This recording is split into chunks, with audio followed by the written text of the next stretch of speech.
Já estamos em... Aí está. Isso. Boa noite, pessoal. Para quem chegou agora, bem-vindos e bem-vindas. Damos sequência à nossa quinta noite de congresso, quarta noite, desculpem. E agora nós daremos sequência com a palestra dos doutores Guilhermo e Francisco. Vou apresentá-lo para que vocês tenham clareza dos nossos convidados.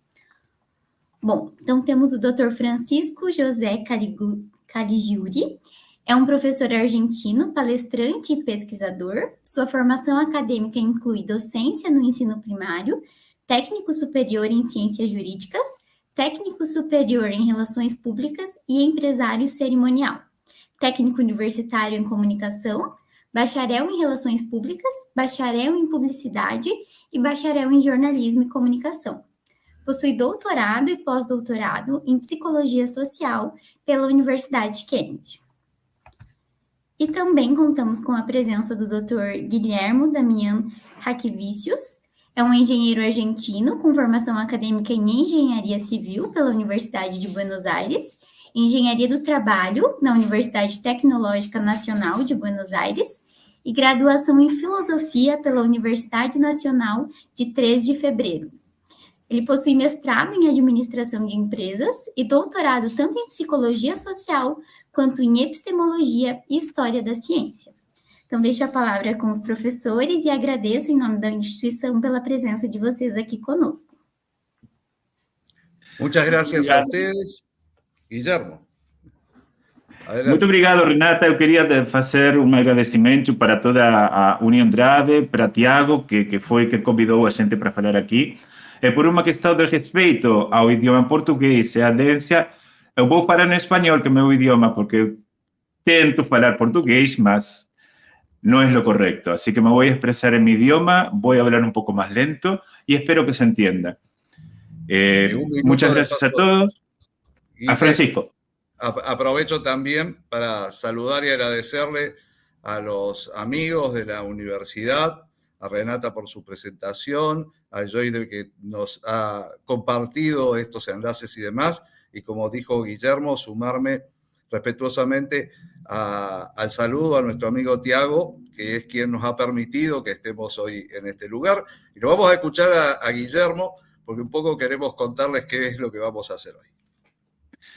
Esta investigación que estamos encarando ahora, Psicología Social y Miradas Educativas, es una continuación de una investigación que hemos arrancado unos años atrás acerca de la distorsión entre el tiempo y el espacio que acontece en la educación real y en la educación virtual, que aparece en toda ocasión que aparezcan pantallas mediando estas interacciones que tenemos entre los seres humanos.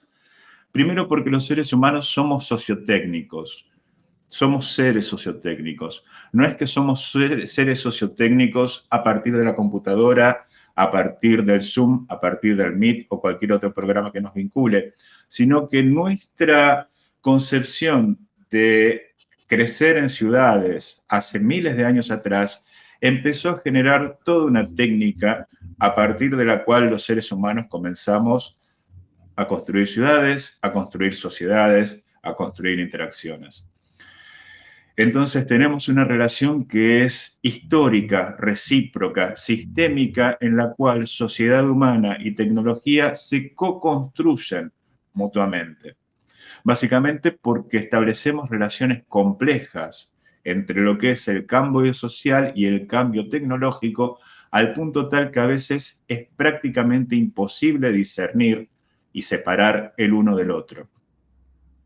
Hay cuestiones que sí son características de este momento en que vivimos ahora, que tienen que ver con la vertiginosidad, con la velocidad del cambio, con el dinamismo, con múltiples opciones que generan encontramientos, contradicciones, con condicionamientos políticos que estos dispositivos tecnológicos habilitan e impiden en la forma de comunicación, y con fuerzas económicas que de alguna manera están también presentes, subyacentes y rigiendo y controlando algunas veces nuestras relaciones. Cuestiones que aparecen interesantes que tienen que ver con la ciudadanía digital, ya este concepto de polis y de ciudadanía, pero ahora aplicado a los vínculos en el ciberespacio, en el cual la tecnología aparece también como una extensión de las capacidades humanas y que pone en nuestro análisis también una mirada en un foco central en la educación. Francisco les va a aportar unas ideas complementarias a todo esto que estamos diciendo. Sí, como decía Guillermo, si nosotros nos ponemos a reflexionar en este momento, tenemos que sentir también que estamos constituidos tecnológicamente. A veces esto nos pasa desapercibido o es natural y por lo general reflexionamos muy poco sobre estas situaciones hasta que nos llega el momento que de pronto se nos corta la luz y decimos se nos cortó la luz y empezamos a tomar conciencia de la conexión que tenemos con toda la parte tecnológica, las regulaciones que sostienen estas condiciones, porque las tecnologías desarrollan un papel central en los procesos de cambio social, porque son las que materializan las ideologías, las que nos van orientando en conductas como personas, como instituciones, como organizaciones, las que ordenan y organizan toda la estructura económica y política de una sociedad. Y entonces ahí es que nos encontramos en esta situación. Pero también los invitamos a reflexionar, porque la tecnología por sí sola no va a resolver ningún problema, sino que la sociedad y la tecnología, los actores sociales y los artefactos, los sistemas, van a ser los que se van a relacionar y construirse, como dijo Guillermo recién, el uno con el otro. Y la sociedad, las ciudades, como también sostenía Guillermo, son un gran sistema sociotécnico y son sistemas que tienen vida a través de todas estas tecnologías que se están dando y es en este marco que existen relaciones múltiples, complejas, que nos llevan al cambio social, al cambio tecnológico que estamos abordando en este nuestro día a día, Guille. Y hay una cuestión muy importante, Francisco, que de repente aparece con la llegada de la inteligencia artificial, que vamos a tratar, pero antes necesitamos establecer una mirada filosófica, una mirada que de repente nos permite establecer un punto de partida. Básicamente, nosotros elaboramos tensiones entre dos polos. Un polo que está formado por un determinismo tecnológico, donde hay un condicionamiento desde la tecnología, asumiendo que la tecnología se presenta como en principio autónoma e independiente de lo que es la sociedad. Y justamente desde esta posición de autonomía determina cambios en la estructura social, cultural y política en las que los relacionamos los seres humanos.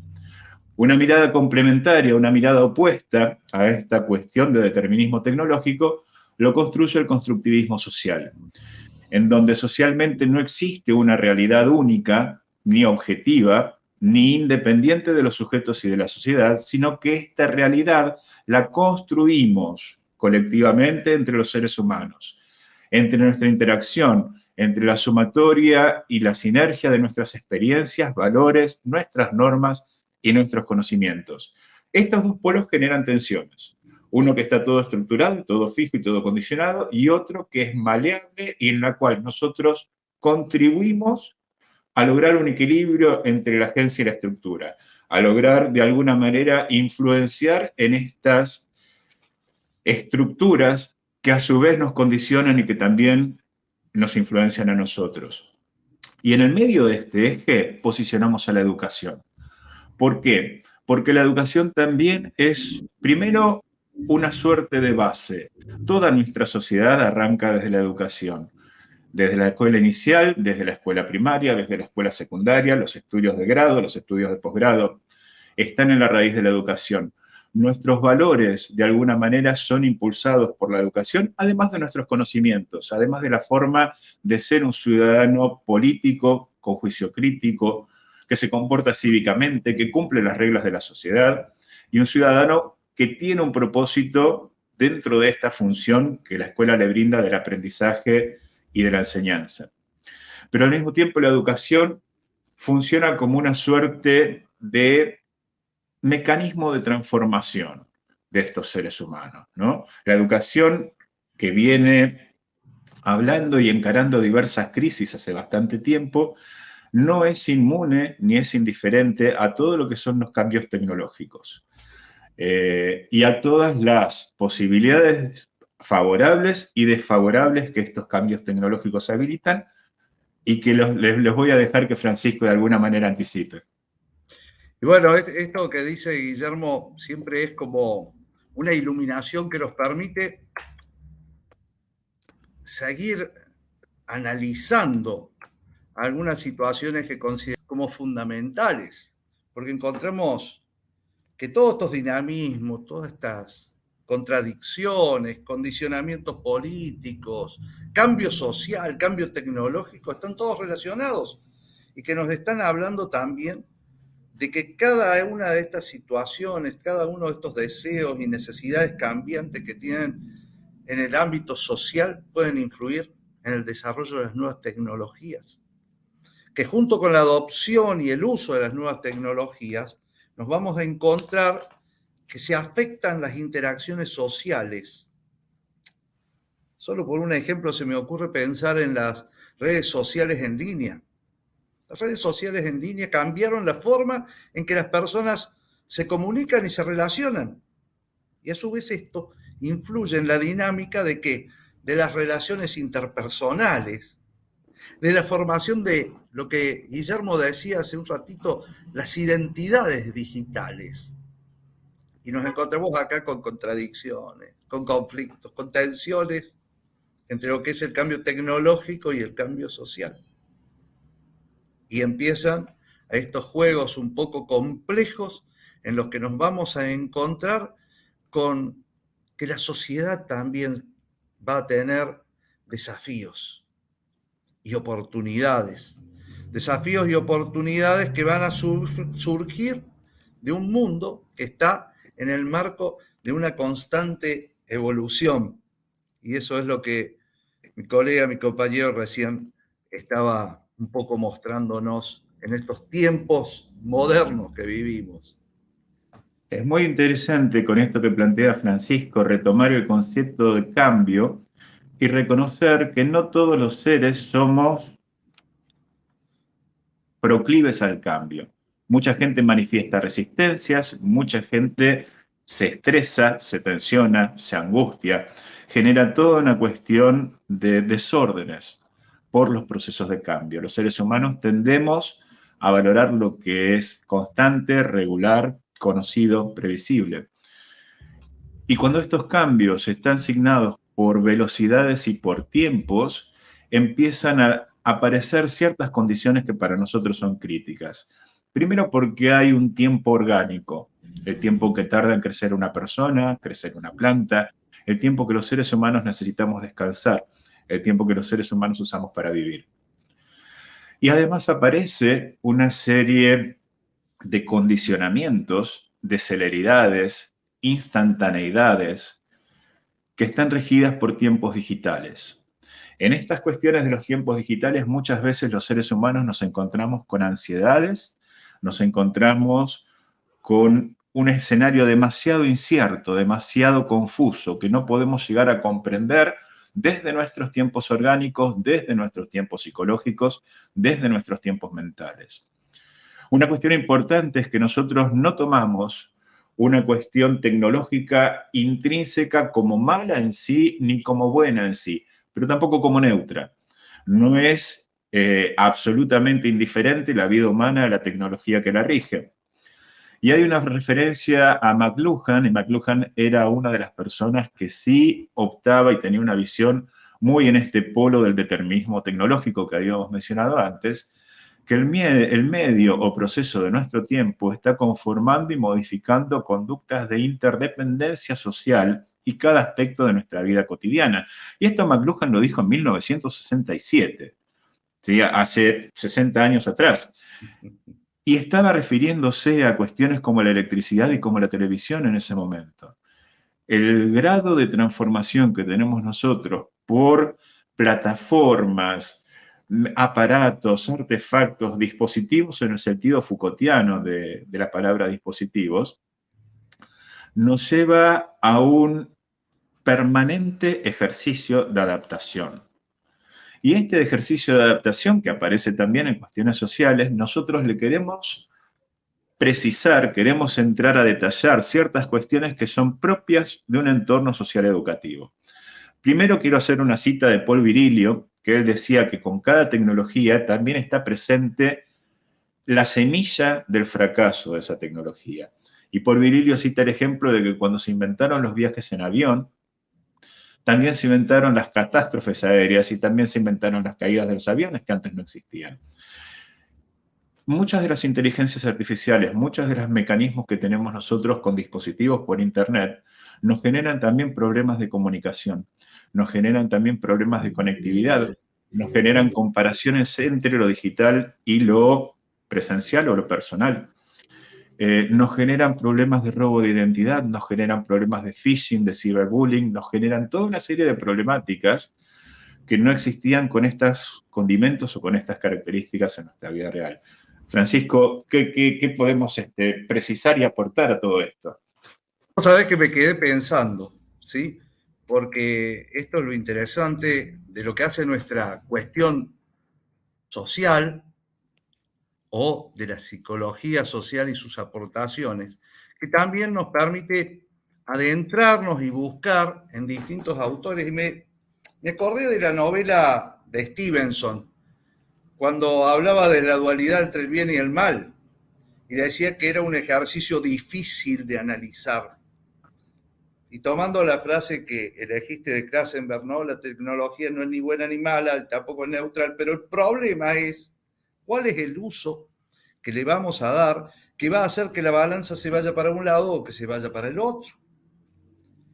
Y los avances vertiginosos que hoy tenemos también nos llevan a pensar en situaciones donde vamos a encontrarnos con una alta demanda en relación a lo que suponemos que es mantenernos actualizados en las últimas novedades, en esas que nos van a afectar de una o de otra forma. Y vos, cuando estábamos investigando, bien decías que producían las personas algunos fenómenos muy especiales, como las ansiedades, las incertidumbres, y sobre eso trabajaste como para podernos llevar a replantear quizás cuál es la implicancia de esta situación en este mundo complejo en el cual estamos existiendo, viviendo. El tema es que la inteligencia artificial y todos estos dispositivos están apareciendo cada vez más en nuestras vidas a un punto tal que muchas veces ni siquiera los registramos. Por ejemplo, el análisis de Big Data, el análisis de una enorme cantidad de información que nosotros nutrimos a los aparatos y que hacen que de repente Google Maps nos pueda marcar si en determinada zona hay una mayor congestión o una menor congestión de gente, los procesos que implican realidades aumentadas o realidades virtuales, sobre todo en juegos. Hay cosas que se manejan directamente por juegos y que también empiezan a registrar estas preferencias, estos gustos, estos perfiles de los usuarios, estas conectividades de quién se conecta con quién, en qué horario, de dónde a dónde. Cuestiones que todavía no han aparecido, por lo menos acá en Argentina, con tanta frecuencia, como los autos que se manejan y que navegan solos, los autos computadorizados, que llevan gente de un lado al otro, y cuestiones que cada vez son más importantes y que tienen que ver con nuestra salud, como los datos biométricos, la cantidad de aparatos a los que se accede con la huella digital, se desbloquean con nuestras claves que surgen de nuestro organismo, pero que al mismo tiempo también permiten llevar una idea de el pulso, el ritmo de nuestro corazón, la cantidad de oxígeno en nuestra sangre y un montón de cuestiones que pueden servir para monitorear nuestra salud. Francisco, ¿querés continuar vos para hacer un intercambio de ideas entre las distintas Vos cuestiones? sabés que sí, me quedé como siempre reflexionando, porque esto es lo que hace al marco investigativo, en nuestros nuevos espacios, de qué manera vamos a tener el control ético de cada una de estas situaciones que nos están transversalizando a cada momento con el avance tecnológico. De qué manera vamos a encontrarnos reflejados cuando nosotros sigamos pensando en la inteligencia artificial y desde el punto de vista de lo que es nuestra investigación, lo analicemos como educadores. Allí es donde vamos a entender y a darnos cuenta de la inmensidad de posibilidades que estamos encontrando en el marco de nuestro camino. Trabajamos la robótica y tenemos que pensar hoy en la inteligencia artificial y vincularla. Trabajamos en la impresión en 3D y tenemos que pensar en esto. Cuando investigamos y vamos a vincular robótica, vamos a caer como un peso sobre la nanotecnología para poder utilizarla en la construcción de estas situaciones. Y vamos a ver también cómo la inteligencia artificial va a ser partícipe de cada uno de estos encuentros. Pero por ahí nos suceden estas cuestiones, donde vamos a tener que replantearnos como un gran observatorio, Guillermo, ¿qué hacemos con la ética? Esa ética que nosotros planteamos desde el abordaje de la psicología social en nuestro anterior trabajo y nuestro primer libro de equipo junto a Marcelo Gotardo, que nos estábamos viendo los avances del tiempo y el espacio, cómo nos jugaban la diferencia en este tiempo. Pero ahora vamos a hablar de una ética digital. Una ética que de repente aparece también marcando nuestras conductas, marcando nuestras expectativas y signando estos miedos, estas ansiedades y estas incertidumbres que mencionábamos antes. Hay mucha gente que tiene temor de perder su trabajo, de ser reemplazada, de ver cuál va a ser el trabajo del futuro y el futuro de su trabajo en relación con la inteligencia artificial. Cuestiones que tienen que ver con equidades y desequidades, distribuciones de riqueza, cómo es que se van a empezar a distribuir los mayores ingresos, las mayores ganancias producidas por una máquina que generativamente empieza a trabajar mucho más eficientemente de lo que puede hacer una persona, con menos márgenes de error. Unas cuestiones en las cuales este test de Turing que antes permitía discernir sencillamente qué era una máquina y qué no lo y qué era una persona humana, hoy por hoy están bastante más entremezcladas y de bastante más difícil de separación. Y estas cuestiones que tenemos todos los seres humanos al interactuar con una pantalla, como el seguir conectados, la necesidad de conexión, la dificultad para poder conciliar el sueño, el estrés que nos genera el estar hiperconectados en el día a día, las cuestiones ergonómicas que tienen que ver con nuestras tensiones, nuestros dolores en nuestros hombros, en nuestro cuello, en nuestros ojos, el desgaste que provoca en nuestras manos, el síndrome del túnel carpiano, el estar permanentemente conectado a un teclado. Y cuestiones que tienen que ver también, Francisco, lo voy a dejar en tus manos, en estas cuestiones de cómo la inteligencia artificial también puede ser usada, como vos bien dijiste, para cosas buenas o para cosas malas. Y claro, vos sabés que de pronto es como que este auge que tenemos hoy de la inteligencia artificial, que hace ya un tiempo que está desarrollado, pero que es como que hemos tenido una explosión en estos últimos momentos.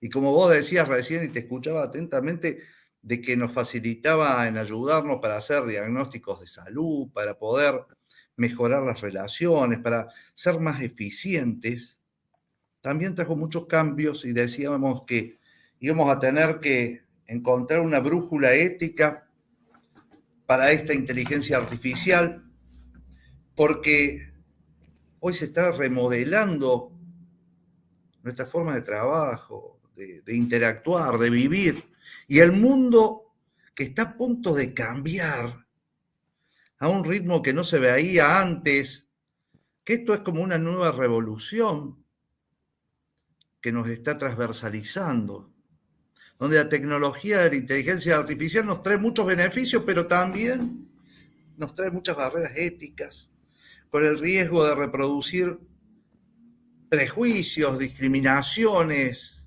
que tenemos los humanos en este mundo real, de hasta llegar a aumentar las divisiones, las amenazas que tienen los derechos humanos, las amenazas que tenemos sobre las libertades fundamentales. Es el momento de volver a mirar y de volver a replantearnos y de redireccionalizar el enfoque ético que traen nada más y nada menos que estas situaciones de la inteligencia artificial. Pero qué bien que estudiaste este camino, ¿no? Y un comentario interesante, Francisco. Recordemos que la inteligencia artificial se anunció así, digamos, masivamente, hace un año atrás, más o menos en octubre del año pasado, e inmediatamente, justo desde esta visión ética, hubo un comentario de un montón de facultades y de cómo empezar a analizar las monografías y los trabajos que iban a ser generados en vez de por las mentes y por los estudios de los estudiantes, iban a ser generados por inteligencia artificial. Y como inmediatamente hubo un montón de facultades y universidades que actuaron restrictivamente y dijeron que no, que estaba prohibido consultar inteligencia artificial. Y un año más tarde todavía estamos evaluando cómo es que se va a empezar a implementar este proceso. Y es más, Roger, vos sabés, sí. te acoto algo más que estaba en esta situación, y está muy interesante adentrarnos en el campo educativo, porque hoy, desde el punto de vista nuestro como educadores también, se hace muy complejo llegar a determinar qué es de qué. Es decir, qué es lo producido por el investigador y qué es lo que le investigó la inteligencia artificial para que él readapte, readecue o transcriba. Es para pensarlo. Sí, tal cual. Y estos sistemas de deep learning, que son propios de la inteligencia artificial, de modelado, los cuales se van enriqueciendo con los aportes que vamos haciendo los seres humanos, que aparecían al principio, decía esta imagen era un perro, esta imagen era una bicicleta, y cómo la máquina misma ha aprendido a aprender, ha aprendido a distinguir qué imágenes correspondían con qué cosas, de alguna manera pueden ser analizadas también con esta propuesta que nos trae Roger Everett, desde cómo es el mecanismo de adopción de una tecnología en todo consumidor tecnológico. Si uno toma una campana de Gauss con el 100% de la población, Rogers lo que nos dice es que hay un primer 2,5% que son abiertos y que son los primeros que van a innovar. A posterior le sigue un 13,5% de la población que hace una adopción temprana de esa tecnología, seguido por un 34% que es la mayoría temprana. Y todavía estamos en la primera mitad de la curva de Gauss, que luego se completa con un 34% más de mayoría tardía, esto es a lo largo del tiempo que van adoptando esa tecnología, y una colita del 16% de la población que está rezagada. Pero esto es un mercado libre, sin restricciones, y resulta que, por ejemplo, acá en Argentina, justo en estos momentos de elecciones presidenciales que estamos atravesando y de crisis económicas, de cuestiones cambiarias, y una volatilidad de cambiaria con respecto al peso argentino y el dólar que se modifica todo el tiempo, nosotros tenemos obstáculos cambiarios en el acceso a la tecnología. La tecnología que circula en nuestro país no es la tecnología de punta que puede circular por otros países del primer mundo. Y esto de alguna manera empieza a generar un obstáculo, empieza a generar un detrimento que altera esta propuesta que dice Everett, presenta como una suerte de obstáculo. ¿Qué opinas vos de esto, Francisco? Y totalmente, porque ahí es donde se modifica la campana. En este proceso hay quienes les gustaría innovar prima facie, pero que están entrando en el segundo o en el tercer y cuarto anillo de lo que nosotros estamos analizando. Y son las cuestiones que creo que también vamos a tener que reflexionar, porque esto es lo bueno que trae la investigación. Esto es lo importante que nos trae la investigación, que es justamente nada más y nada menos que poder visualizar, analizar las realidades y las adecuaciones de estas realidades en cada uno de los momentos en los cuales nosotros estamos transitando. Y es así que nos vamos a encontrar que hay muchas cosas que las pensamos de una forma y suceden de otra, Guillermo. Tal cual. Pensá, por ejemplo, que todas las cuestiones de un planteo económico por lo general surgen de un mercado en competencia libre, en competencia perfecta. Y esto no suele ser así. Planteemos que las primeras 5 empresas líderes de tecnología, Google, Apple, Facebook, Meta, Amazon y Windows, tienen una cantidad de recursos, tienen un patrimonio que muchas veces supera lo que puede llegar a ser el Producto Bruto Interno de un país, sobre todo un país que está en el tercer mundo. No solo tienen más dinero disponible y mayor patrimonio, sino que a la vez invierten más en recursos y tiempo en investigación y desarrollo. Estas empresas por lo general manejan tiempos muy acelerados para el producto de para el posicionamiento y venta de sus productos, porque los rige esta leyenda de que el tiempo es dinero, e invierten una cantidad astronómica, sideral, de dinero en propaganda. Si esto lo vemos dentro de las empresas líderes en este rubro de tecnología, al analizar qué es lo que pasa con una sociedad, empezamos a encontrarnos que los tiempos son políticos, son tiempos mucho más lentos comparado con los tiempos rápidos que maneja una empresa del rubro tecnológico, y que una sociedad está estratificada en clases. Esta pirámide que aparece ahí, que está muy chiquitita a veces quizás para leerse, nos maneja con unos datos de mayo de este año, no es tan atrás, pero tampoco es tan actualizado, en donde por debajo de una línea del 35% Argentina se consideraba, la sociedad argentina se consideraba que estaba bajo la línea de la pobreza. Esta pirámide ahora cambió y de alguna manera, como bien anticipó Francisco antes, el acceso al dólar, el acceso a la tecnología, sobre todo para las clases más vulnerables, es un obstáculo muy cuesta arriba, es un obstáculo muy difícil de, de remontar. Y esto también impacta a las distintas alternativas y las distintas clasificaciones de escuelas o las distintas oportunidades que hay para que la gente acceda a distintas escuelas que además manejan otros tipos de tiempo. La planificación de un cronograma escolar, la programación de una didáctica se realiza a principio de año para toda la proyección del año que viene. Muchas escuelas estatales reciben sus programas educativos como alineamientos que bajan desde el Ministerio de Educación. Los tiempos son, a la vez que son escasos, son muchísimos más lentos. Las posibilidades de implementación o de innovación son bastante escasas. Y los recursos que tiene una escuela, obviamente, son prácticamente nulos cuando uno los compara no solo con todos los recursos de una sociedad, sino con los recursos que de repente poseen las grandes empresas de tecnología. Esto evidentemente tuerce esta campana que estábamos viendo antes, porque hay una relación dispar de tiempos y de fuerzas económicas. Bueno, Francisco. Totalmente. Y vos sabés que replanteándonos la campana, también tenemos que replantearnos estos 3 espacios que nos están rodeando. ¿Y qué nos va a suceder? Que el primero de ellos, el que habla de las empresas tecnológicas y sus desarrollos, va a influir de tal manera en el segundo que hoy quienes fueron capacitados y quienes tienen el conocimiento específico son tentados por el primero, por las empresas tecnológicas, rápida y fácilmente tentados por estas empresas, que los perdemos del camino de la educación.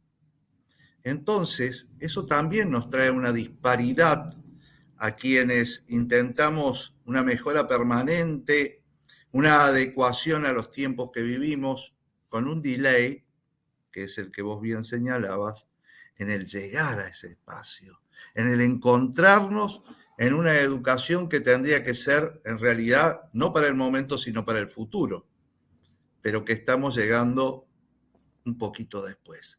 Y ahí es donde tenemos que replantearnos de qué manera vamos a poder volcar el camino educativo, replantearnos cómo vamos a hacer para volver a esa campana de Gauss donde la mayor parte de las oportunidades se puedan generar otra vez y que eso haga el equilibrio social. Y esa es la mirada transversalizada desde nuestro métier de la justamente psicología social. Cómo influye en la masa las situaciones por las cuales estamos viviendo. Y a veces las imágenes dicen más que 1000 palabras, Guillermo, y en esto creo que tenés como para decir un montón.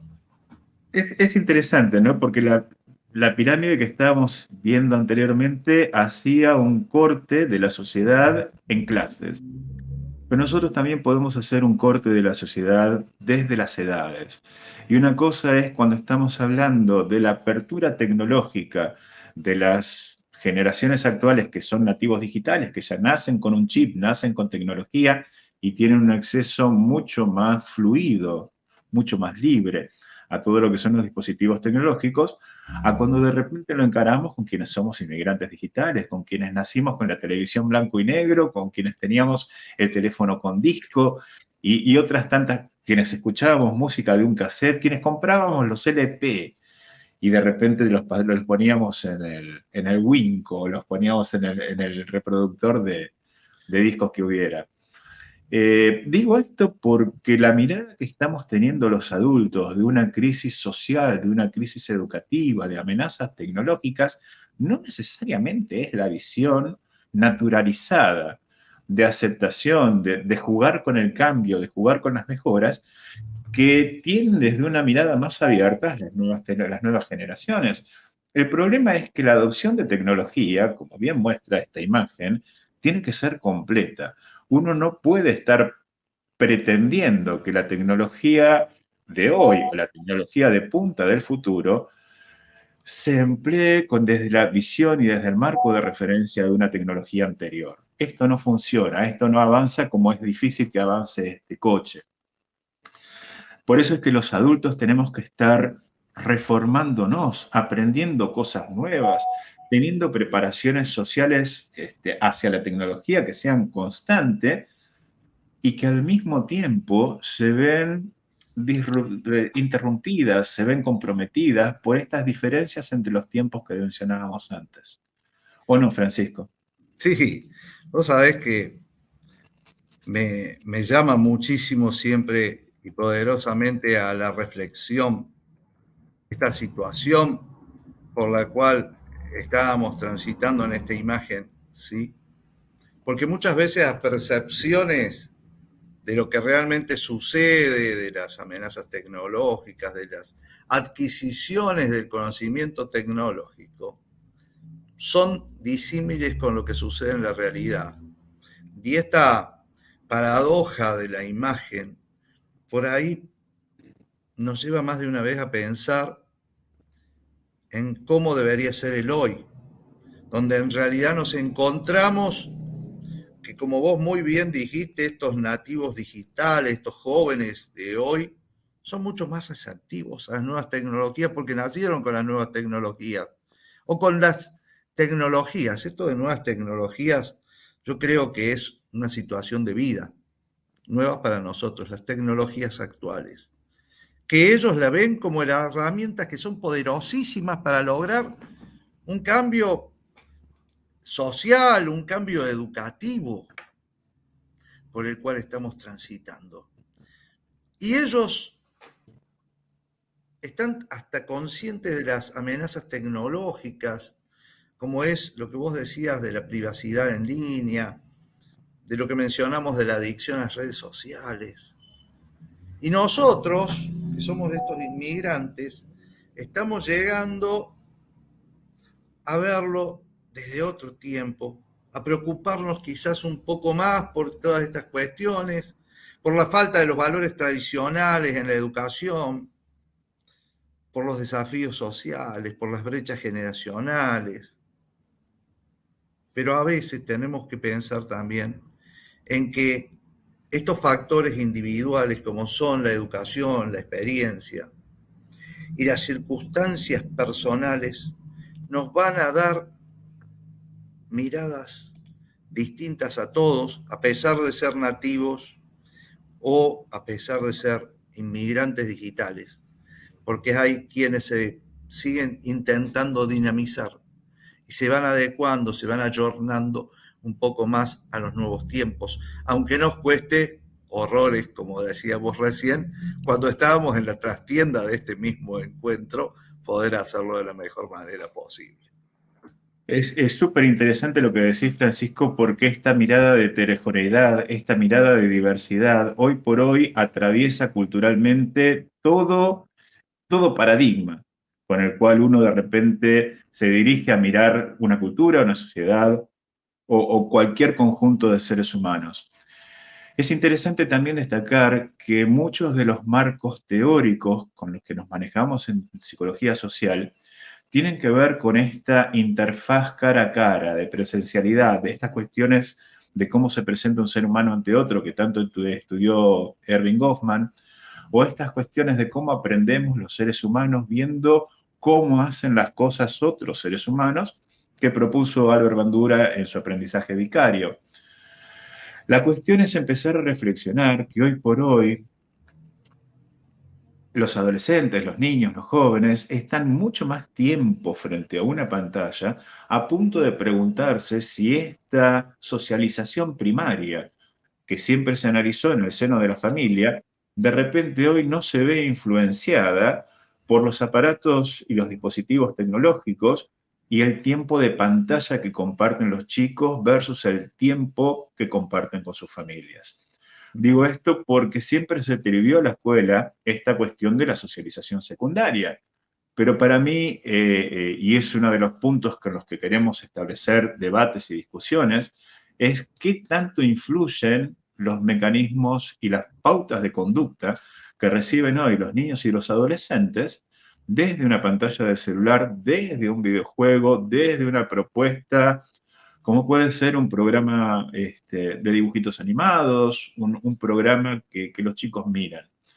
¿Y cuál es el lugar que adoptan instituciones tradicionales como la familia y la escuela en relación a estos tiempos y a esta incidencia de las pantallas en cada día de cada persona? Vos sabés, Guille, que acá está el punto. Esto lo que marcaste es el flechazo en el centro, porque, como bien dijiste, la sociedad, la familia, la escuela, hoy está viviendo cambios significativos en relación a las pantallas. En la casa, ¿qué nos sucede? Están los televisores, las computadoras, los dispositivos móviles, que no solo se usan para las actividades, sino que se usan también muchas veces para el entretenimiento, y la educación también suma a cada una de estas cuestiones y en cada uno de estos momentos, y a su vez va evolucionando, tratando de ayornarse y busca incorporar tecnología y pantallas en las aulas. Y en determinadas instituciones educativas se incorporan las tabletas, las computadoras, para la enseñanza o para el aprendizaje o para ese proceso imbrincado de enseñanza-aprendizaje. Y más todavía, posterior a lo que se llamó la pandemia del COVID-19, donde entramos en el mundo del aprendizaje y de la vivencia sincrónica, pero también entramos en el mundo de la brecha digital y en el mundo que nos plantea una necesidad quizás de una mayor equidad en esta situación, sin perdernos esto que vos decías de Goffman, el trabajo cara a cara, que hoy lo relacionamos y lo vivenciamos con el trabajo pantalla a pantalla, y donde hoy,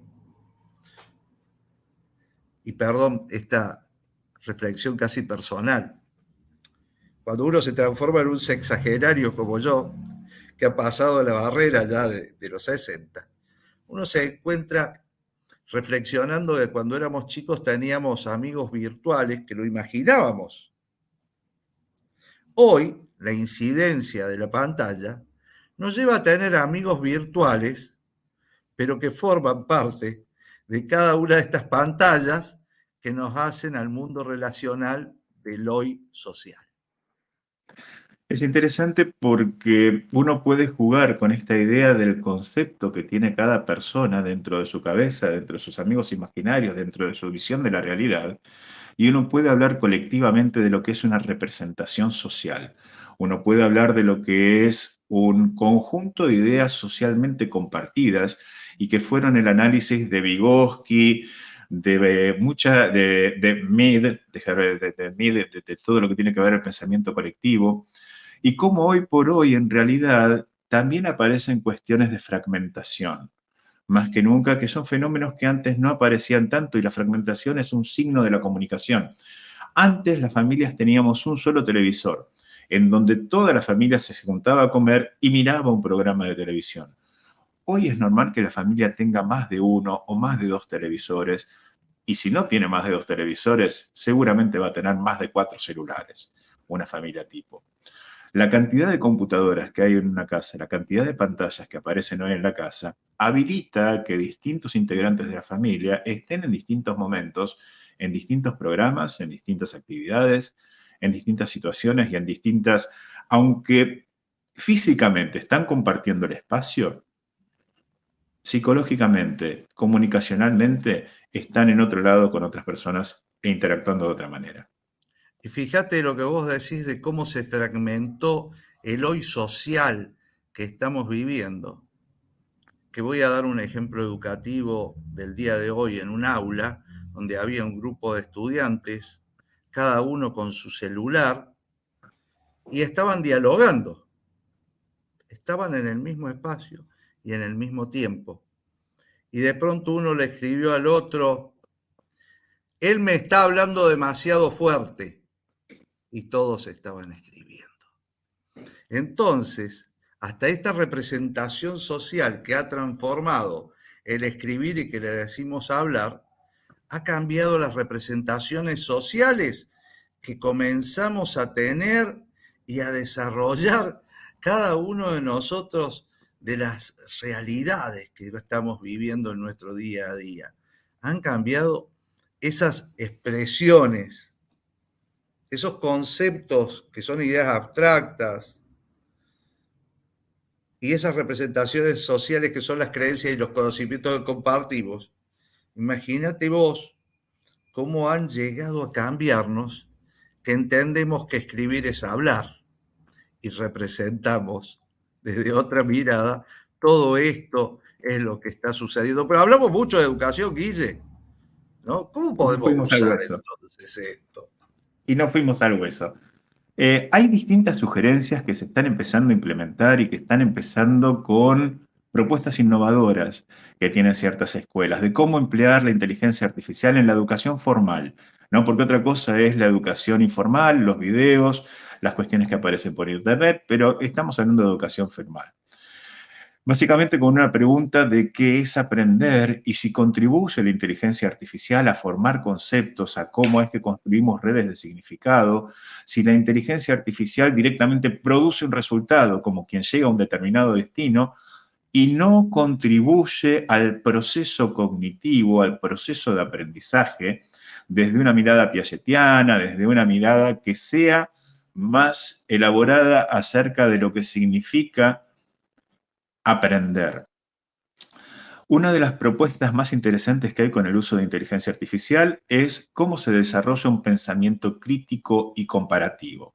Por ejemplo, uno le puede pedir a la inteligencia artificial que redacte una hoja sobre un tema, una determinada monografía. Y uno le puede pedir a un compañero de la clase o a una persona de la clase que redacte también una hoja sobre ese mismo tema. Y después comparar con otro compañero a ver si se da cuenta cuál de las dos hojas fue elaborada por la inteligencia artificial y cuál fue elaborada por el compañero y por qué. ¿Qué es lo que hace? ¿Cómo es que está redactado? ¿Cómo es esta cuestión de lectura, de escritura, que de repente resulta más rígida, más automática, menos expresiva, menos sentimental, con todos los prompts y con todos los parámetros que uno le pueda llegar a poner a la inteligencia artificial? ¿Cuáles son los errores que aparecen? ¿Cuáles son las mejoras que se podrían llegar a sugerir, tanto para la inteligencia artificial como para la del compañero? Otra propuesta es cómo se generan resúmenes sobre determinados temas, de vuelta entre un compañero y la inteligencia artificial, y verificándolos, teniendo retroalimentación sobre estas ideas, generar ensayos, relaciones, ejemplos, argumentos, proponerle, muchas veces los docentes manejamos un ejemplo, que es el que siempre decimos, o como mucho 2 o 3, y la inteligencia artificial puede nutrirnos de ejemplos a los docentes, puede nutrirnos de propuestas nuevas, como para presentar distintos temas en el aula, elaborar y profundizar ciertos diseños, ciertos contenidos curriculares. Y básicamente con sugerencias se puede llegar a usar para tener retroalimentación de lo que los docentes consideramos supervisión. Cómo se pudo haber respondido a determinada pregunta, cómo que de repente nos agarró de sorpresa, cómo se puede generar ciertos manejos que éticamente, una vez más, hoy por hoy en el aula resultan conflictivos y requieren ser abordados con un enfoque de diversidad, con un enfoque de derechos, con un enfoque multidisciplinar, y cuestiones para las cuales la inteligencia artificial viene funcionando desde el primer momento, que es cómo traducir, cómo corregir faltas de ortografía o cuestiones de redacción. ¿O no, Francisco? Pero totalmente de acuerdo. Y también esto que está señalado, que nos habla de las habilidades blandas y cómo influyen, porque en el accionar actual donde tenemos la educación, tenemos que pensar que la inteligencia artificial es una herramienta muy valiosa que va a ayudar a los estudiantes ¿a qué? A desarrollar el pensamiento crítico, el pensamiento comparativo, que va a permitir a los docentes personalizar el aprendizaje, que va a generar de pronto hasta evaluaciones automáticas con correcciones que permitan una retroalimentación al mismo momento que está sucediendo. Lo que vos decías, el analizar los datos educativos, identificar patrones, las tendencias. Los educadores debemos aprender a utilizarlo. ¿Para qué? Para mejorar nuestros métodos de enseñanza, para responder a los desafíos del mundo actual y no ver en la inteligencia artificial a un enemigo, sino a un amigo que tenemos que empezar a conocer. Para poder, a través de su intermediación, lograr cada uno de los avances que nos proponemos. Pero, ¿qué tema es el que está sucediendo con estas nuevas formas de interactuar, Guille? ¿Qué problema? Como a mí me gusta resignificarlo como los orientales ven esta cuestión de crisis, ¿no? Donde ven en el medio del problema una oportunidad. Porque todas estas cuestiones que estamos hablando me traen a la idea de cómo las escuelas hoy también están enfocadas, así como están muy interesadas en tener desarrollos de inteligencia artificial y de tecnología de punta, también al mismo tiempo están complementando con lo que es las habilidades blandas, las habilidades prosociales, cómo se enseñan a los distintos alumnos a trabajar en equipo, a presentar una idea, a persuadir, a convencer, a argumentar, a debatir. Estas son todas nuevas posibilidades que abren nuevas formas de interactuar, porque estamos con tecnologías que transforman perspectivas, que a la vez surgen estas tecnologías de visionarios que desarrollan nuevas tecnologías. Y esta retroalimentación que se termina produciendo entre la productividad y la innovación, que no son ajenas a los regímenes escópicos, a qué es lo que vemos cuando vemos, a cómo de alguna manera nuestra sociedad está siendo cada día más visual culturalmente, nos manejamos con emojis, la cantidad de mensajitos que uno puede estar mandando en los cuales una carita con un gesto dice todo y no dice nada, ¿no? Y se puede ser interpretada de distintas formas según el contexto. Eso es interesantísimo, Francisco. Pero claro que sí, y eso por eso decíamos hace un ratito, ¿no? Que una imagen puede más que 1000 palabras. Y esta imagen, porque vivimos en este mundo que vos muy bien señalás, que es un mundo visual, un mundo actual con posibilidades nuevas, con formas nuevas de interactuar. Todo esto en un marco diferente para la educación que permite el aprendizaje en línea, que permite personalizar los contenidos, que nos permite seguir avanzando y tener en cuenta que en la actualidad podemos observar que podemos promover un aprendizaje continuo a lo largo de toda la vida, pero que nos tenemos que adaptar, porque el mercado laboral también se va tornando cambiante y nosotros vamos a tener que aprender y ser protagonistas junto con los alumnos, los investigadores, los docentes, de la combinación entre la educación en línea y la educación presencial.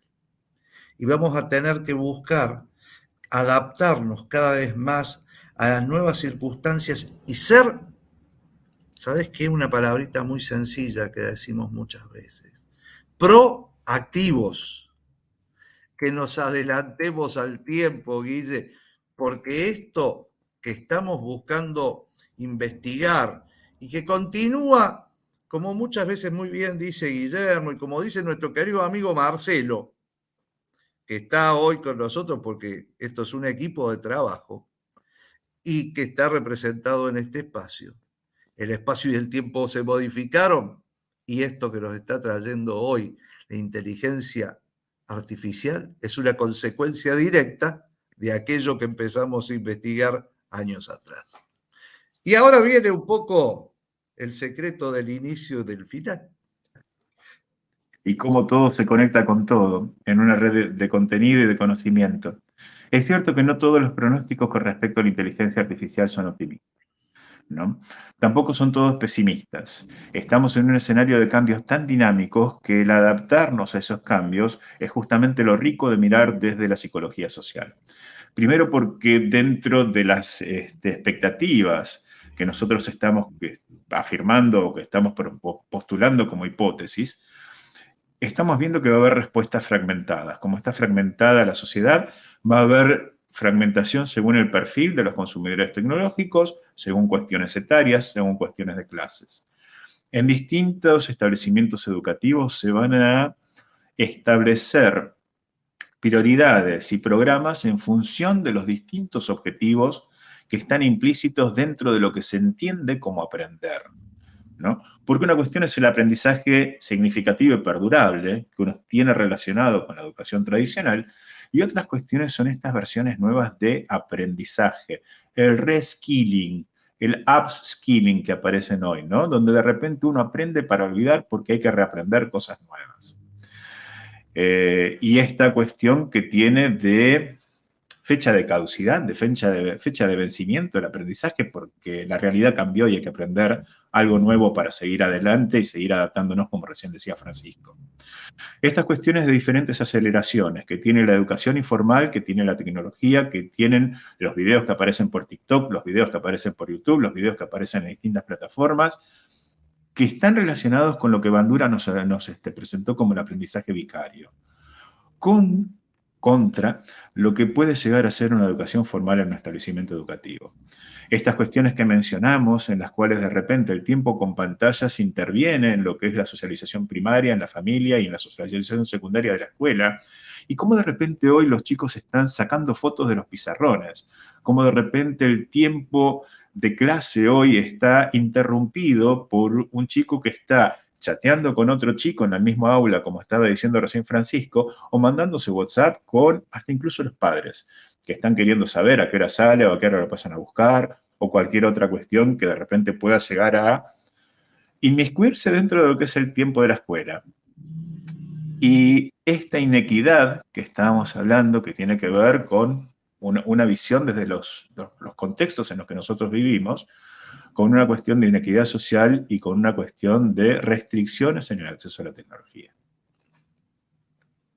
Y eso nos lleva a pensar también que estamos ingresando o estamos viviendo más que ingresando, en esta cuarta revolución industrial que tiene un impacto muy significativo en todo, en la logística, en la atención médica, en la manufactura, en las nuevas oportunidades. Y Guillermo recién reflexionó en algo fundamental, en los nuevos desafíos.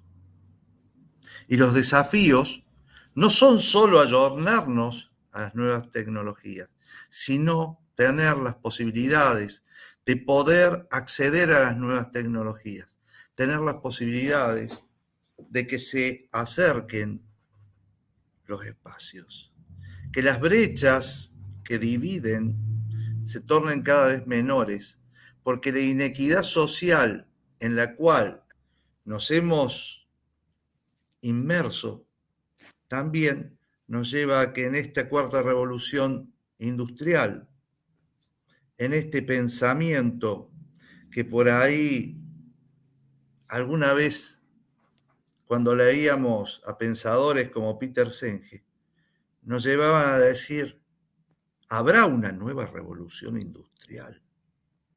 ¿Qué sucederá? Y quizás el autor debería seguir escribiendo para ayornarse a los tiempos que transitamos cada vez más acelerados, pero que nos llevan a vivenciar cada vez más todavía este desafío en el cual creímos nosotros que era importante introducirnos, creímos nosotros que era importante investigarlo para saber si desde la psicología social podíamos analizar la inteligencia artificial para tener una nueva mirada educativa que en realidad nos abrace a todos y que nos permita, en la manera del marco de reflexión y de investigación, generar un nuevo espacio, como lo que siempre planteamos, cerrar una investigación generando una nueva para que también podamos continuar conociendo cada día más, Guillermo. Y yo creo que con esto, cuando ya transitamos y somos muy puntuales y lo hemos portado bien hoy, con 1 hora y 1 minuto. Estaba mirando eso, es una puntualidad de 1 horita y 4 o 5 minutos, que es una belleza. Así que bueno, usted que habla mejor que yo en portugués, nos va a despedir a los dos.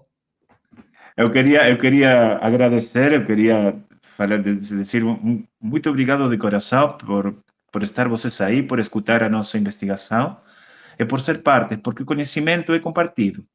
O conhecimento não fica numa só cabeça, numa só pessoa, isso não é conhecimento algum.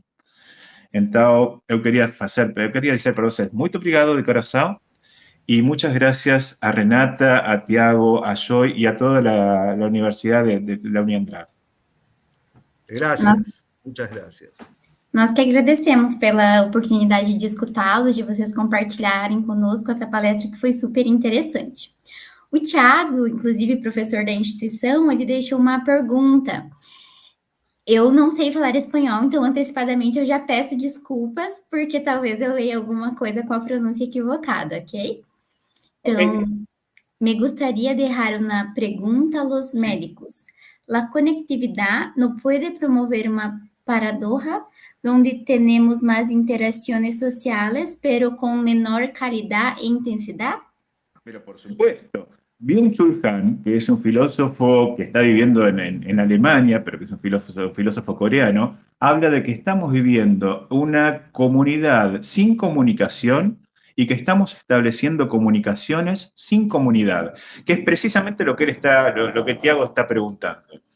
Este fenómeno se da porque el medio, el Zoom, termina traduciendo, termina afectando la calidad del mensaje. Cuando nosotros estamos en un cara a cara y tenemos analógicamente un montón de cuestiones que acá están recortadas y están condensadas en la óptica del lente, podemos estar percibiendo toda la posición corporal de una persona, podemos estar percibiendo olores, podemos estar viendo la totalidad del cuerpo, podemos estar viendo un montón de información que aparece recortada, que aparece escindida y que genera otras distintas redes de significado y que al mismo tiempo también afecta nuestra cuestión de atención. Pensemos en tweet, ¿sí? O sea, cómo uno puede expresar muchas veces una idea en 140 caracteres, o cómo es que de repente los mensajes se distorsionan por querer explicar el comienzo del mundo desde el inicio hasta ahora en una sola palabra. Estas cuestiones necesariamente tienen que influenciar en los mensajes y tienen que influenciar los vínculos y las relaciones que esos mensajes generan. Gracias, Tiago, por la pregunta, súper interesante. Y una pequeña cuestión más que quiero agregarte, Guille, en esto estabas diciendo, y un abrazo grande, amigo Tiago, en esta misma situación, a veces también, nos genera mucha incertidumbre, mucha situación de replanteos. ¿Por qué? porque nosotros cuando nos vemos percibimos situaciones muy distintas a las que percibimos en la pantalla. ¿Por qué? En la pantalla hoy somos 3 personas identificadas visualmente, pero más allá de eso, lo que planteamos en nuestro trabajo anterior, Guillermo, yo estoy entrando en el espacio de Renata y de Guillermo, y Renata y Guillermo están entrando en mi espacio personal y viendo cosas que quizás se perciban diferentes a lo que estamos haciendo, que se perciban diferentes a lo que estamos compartiendo. Entonces, a veces, la percepción y la realidad son 2 mundos totalmente diversos. Esta cuestión de difusión de barreras entre lo que es público, lo que es privado y lo que es íntimo. Como de repente al entrar una cámara en mi casa, en mi vivienda, o al entrar en la cama, en la casa, en la vivienda de cada uno de ustedes, empiezan a entremezclarse. Y como de repente cuando una persona promueve sus ideas personales en un espacio que públicamente o comunalmente o institucionalmente es compartido, empieza a tener consecuencias poco favorables, poco felices a partir de un mensaje que se saca de contexto, a partir de un mensaje que genera simplemente distorsiones por salir de distintos ámbitos, del público, del privado y del íntimo. Bueno, un abrazo gigante que le devolvemos a Tiago, que nos escribió también esto, y un gran afecto, y a cada uno de ustedes, y a toda la universidad, y a todos los amigos y colegas con quienes hemos transitado también un camino en esto. Yoide, a vos también muchas gracias por esto. Renata, un abrazo grande a la distancia. Amigos, muchas gracias por permitirnos estar. Um abraço, professores. Nós agradecemos muito pela presença de vocês aqui no nosso congresso e esperamos que as nossas trocas continuem posteriormente, que não seja esse o nosso último e único encontro. Um abraço e boa noite a vocês. Boa noite ao pessoal também. Lembrando que amanhã, às 8h15, nós retomamos as nossas atividades e esperamos vocês, tá bom, pessoal? Um abraço e bom descanso a todos e todas.